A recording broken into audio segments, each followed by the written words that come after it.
Hello everyone, welcome to my YouTube channel. In this video, let's solve one of the easiest leet code problem, that is contains duplicate 2.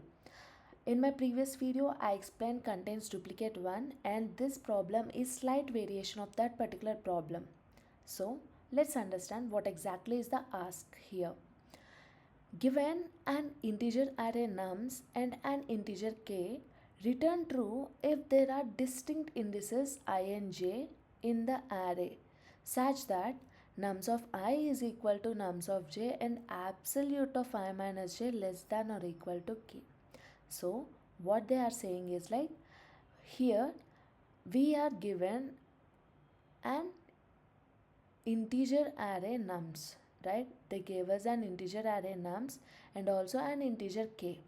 Now we need to return true. When we need to return true is that there exist if there are two distinct indices. That means I and j, those two indices are different and such that nums of I is equal to nums of j. When we observe this nums of I is equal to nums of j, that means the values at this particular index I and j in the nums should be same, right?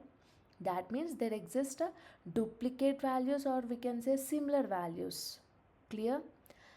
And also they add another condition, which is absolute of I minus j is less than or equal to k. That means whatever the difference between these indices, right, I and j, if we do the absolute of that and that value should be less than or equal to k, then only we need to return true. Clear? So let's take the example 1. Here nums equal to 1, 2, 3, 1 and k is equal to 3. Okay. So observe, we can see that there are two ones. One, the value of 1 is repeated, right? One is at index position 0 and another is at index position 3, right? Now if we do absolute of this I minus j, nothing but 0 minus 3. Clear? Then we got 3, right? The value of 3 is less than or equal to k, right? So here k is equal to 3. The value of, we got 3, absolute value, right? 3 equal to 3. Hence we need to return true. Clear?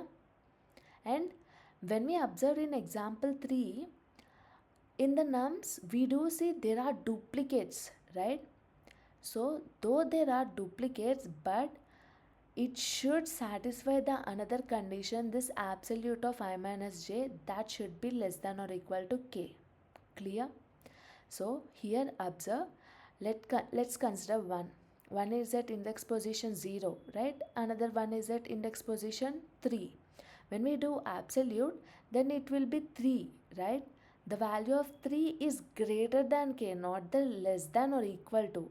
But here as per the condition, we need that absolute difference should be less than or equal to k. Clear? So that's why we return false. Clear? Now let's get into the whiteboard. So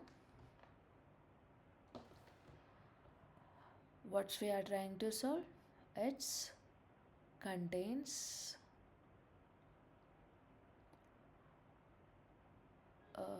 duplicate 2. Now what they gave us a value nums, which is equal to, let's say, 1, 2, 3 and 1, and also a value of k which is equal to 3. Clear? Now we do need to find nums of I is equal to nums of j along with the absolute of I minus j is less than or equal to k. Clear? This is our ask, right? So think guys, how we can be able to solve this particular problem. So if we think, observe, let's say I'm thinking a brute force approach. let's take this nums, okay? Nums is equal to, so 1 2 3 1 some 4 some 5, okay, and k is equal to 3. Now here what we can do is, like, for every value in the nums starting from index 0, I will check the next k elements with respect to this particular value, okay? That means if I'm at this position and I start with the value of 1, and I will check the next k elements, and I will see whether this value, that means the 1, is present in any other uh, positions in this particular k elements. Clear? So here I can check 1 with 2. I will see. So 1 is equal to 2. No. I will move to another. So I will check with the next index value. That is 3. It is also not equal. Then I will check it with another value. There comes 1. This 1 is equal to 1. This satisfied our condition, right? First condition, nums of I is equal to nums of j. And also observe, absolute of I minus j should be less than or equal to k. That means here we can consider the values that is less than or equal to. We can consider till this k value, right? So that's why I consider the next 3 elements. That means it is in this particular distance of k, or in this particular window, right? So we will return true.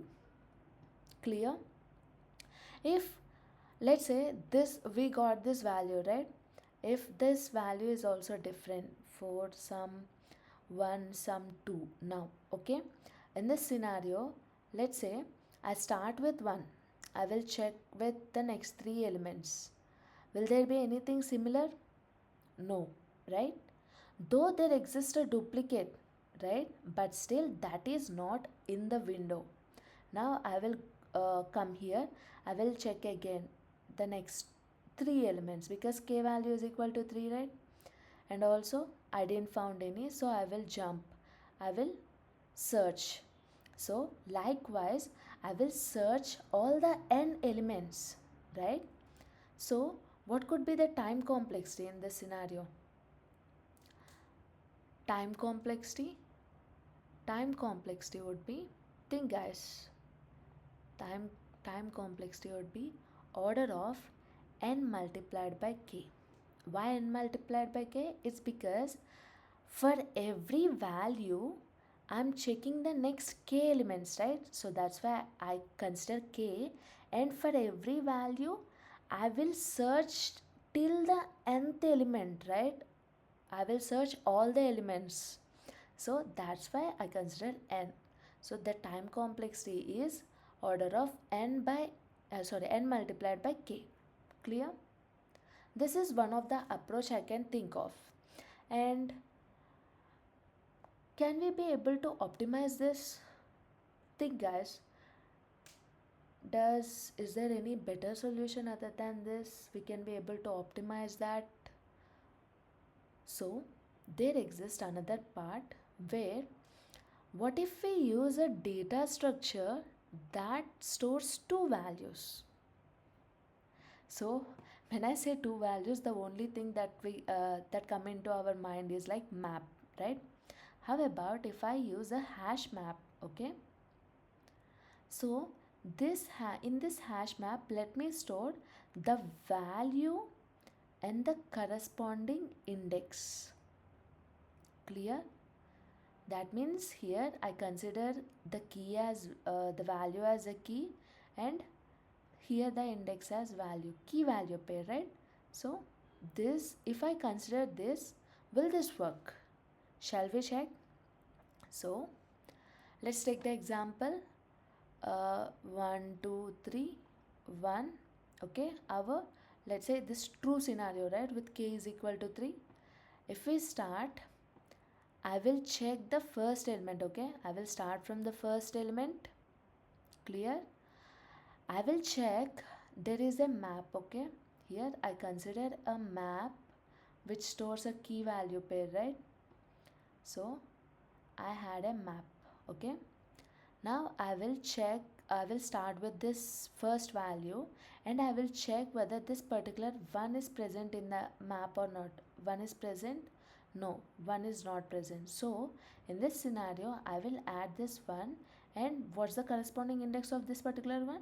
That is 0, right? I will add the 0. Then I will move the index and I will search the next element. That means 2. 2 is present inside the map? No, it is not present. So I will add 2 and I will add the corresponding index. Then I will move it to 3. Then I will check 3 is present or not inside the map. No, 3 is not present. So I will add 3 and corresponding index. Then I will come to 1, right? So I will check whether this 1 exists inside the map or not. This 1 exists? Yes, it is exist with an index 0, right?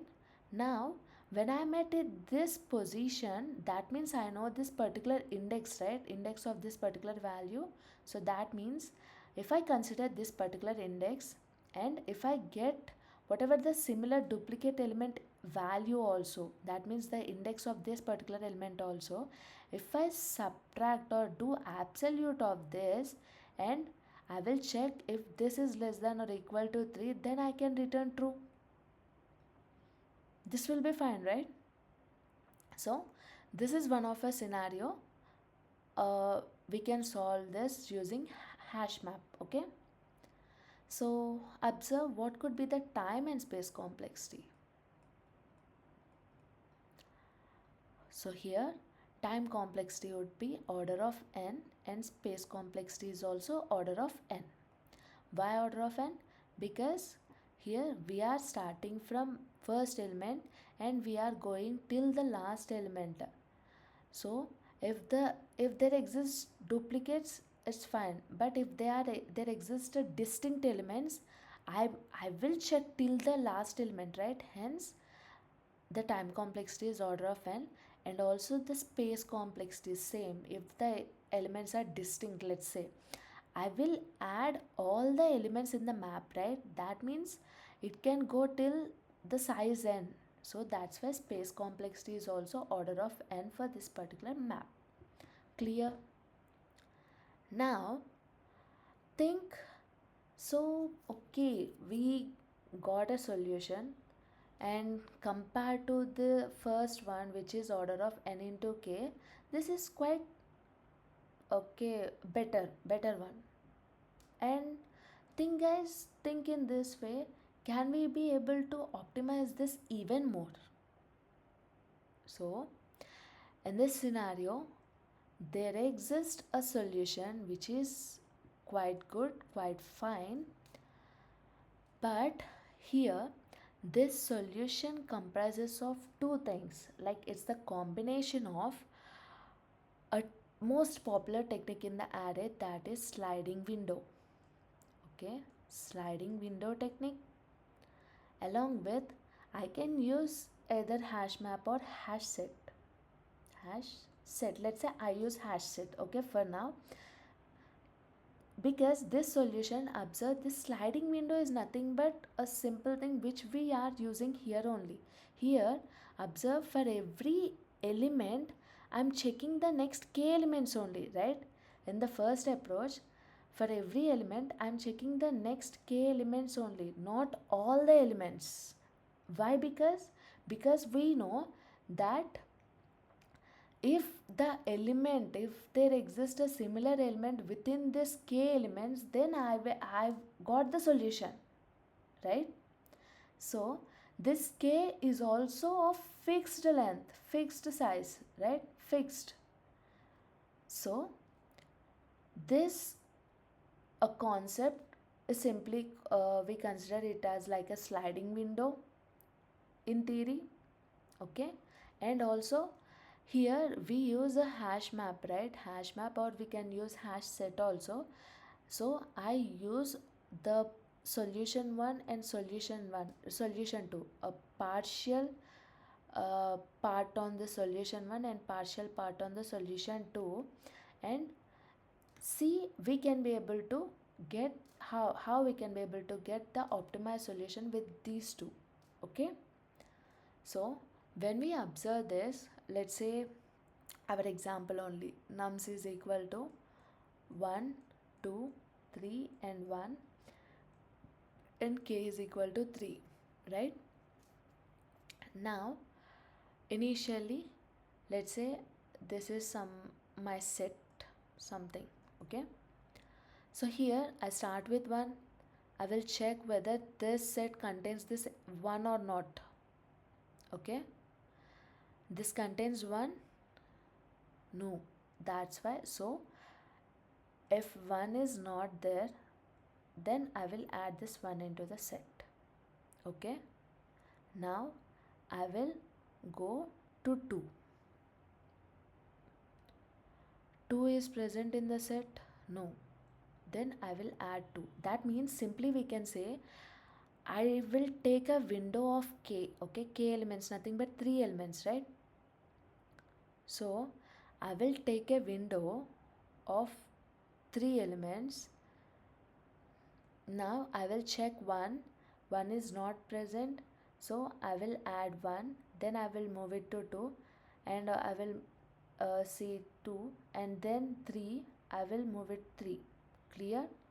Now when I go to the another one, I do see that there exists a value inside the set, right? So what I need to return?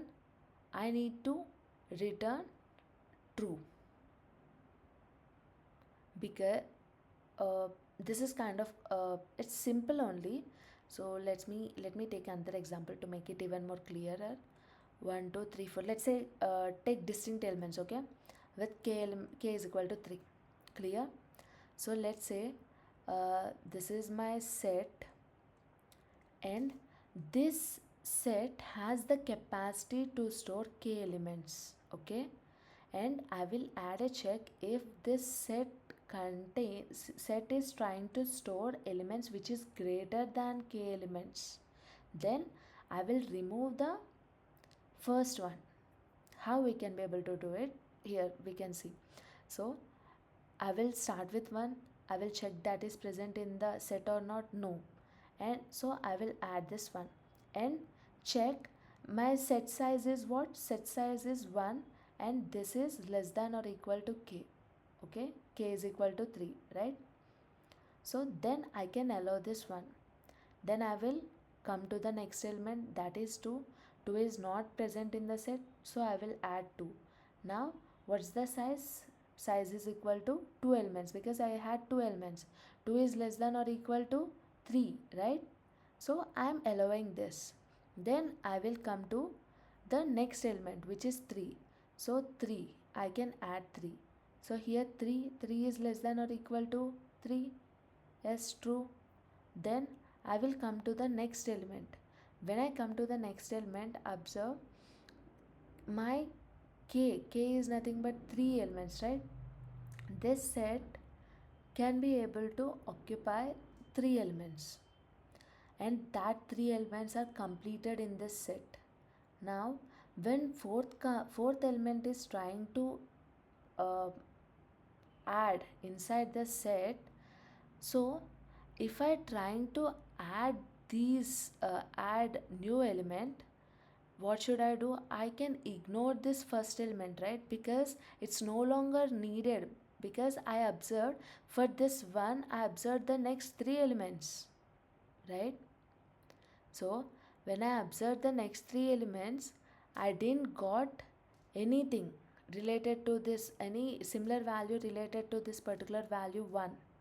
So I can ignore this, and then I will add this. That means when set size reaches the value k, then there will happen two operations. One is we need to remove the element, and another one is we need to add the element. Okay, so here I'm sorry, so based on the next 3 elements, right? That means we will consider this also. Based on that we will do. Okay, and here we will remove, and one operation is we can add also. Okay, so k uh, so how we can be able to remove element? Adding element is fine, we can be able to add. So observe, let's say this is I, right? So it starts from 0, 1, 2, 3. Here at this position the index value I is equal to 3.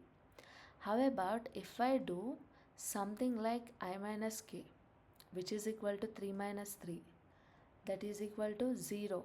If I remove this element in this particular position, then I can be able to remove this first element, right? And also if I go to the next element which is at index position 4, if I do 4 minus 3, that is equal to 1, I can remove the element which is at index position 1, right?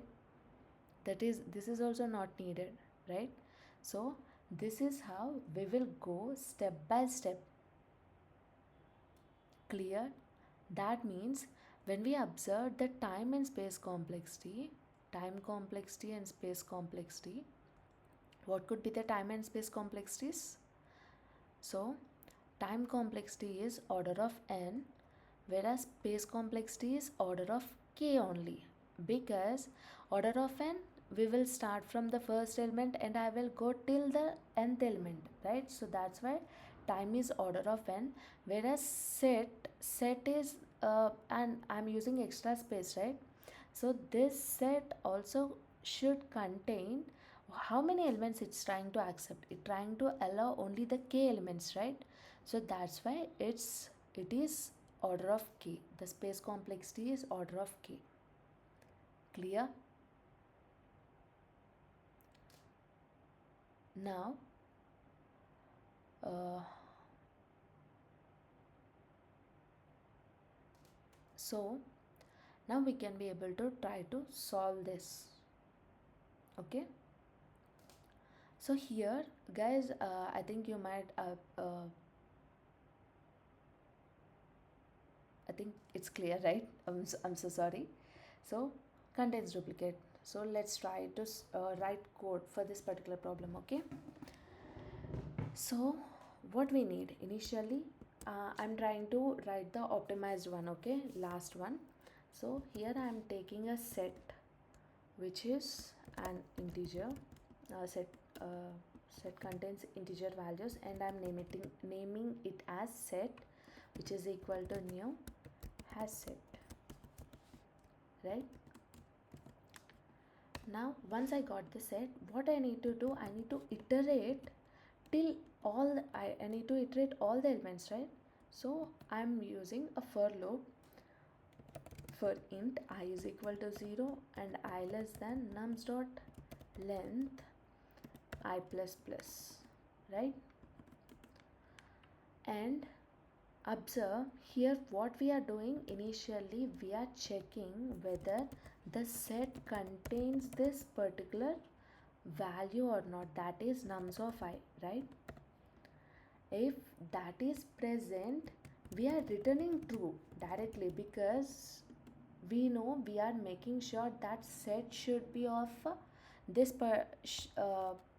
set should, the size of set should satisfy this value of k, right? So that's why initially if set dot contains this nums value, I'm returning true. If not, what I'm doing, I'm adding it into the set, right? So set dot add nums of I. Clear? Now everything is fine. We are checking this nums is present in the set. If it is present in the set, I'm returning. If not, I'm adding. But we need to add a check, right? That whether this set is containing k elements or greater than k elements. So if set contains greater than k elements, right? If set dot size uh, size okay, if set dot size, if it is greater than k, then what we are telling? So here what we are doing, we are removing, right? We are removing the starting elements. How we are removing? It's I minus k, right? So set dot remove, we removing the nums of I minus k. Clear? So if I didn't found any, then I can just return false. Let's run this solution. Everything is fine, and submit it.